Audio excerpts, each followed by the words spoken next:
Сәлем, хедеминен Милоша Хайбулина. Здравствуйте. Ну что, начнем танцевать башкирские танцы? Ну что, по многочисленным просьбам сегодня выучим дробь, который встречается в башкирском танце бурзяночка. Этот танец очень знаменит. Каждая девушка, которая живет в нашей республике, наверное, уже исполнила этот танец. Но для того, чтобы выучить и исполнить правильно, давайте мы выучим сегодня дробь.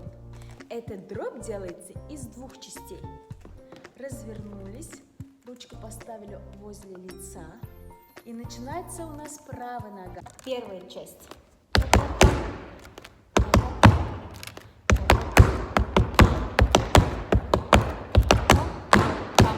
Вторая часть.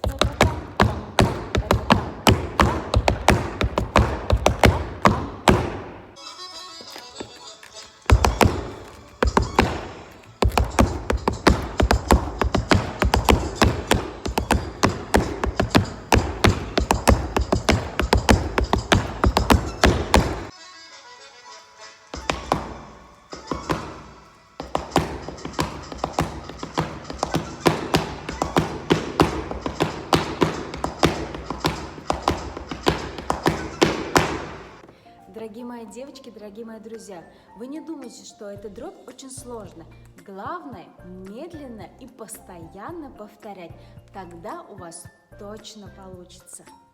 Если мои видеоуроки для вас полезны, то ставьте лайки и комментируйте. Для меня это очень важно. Всем спасибо, пока!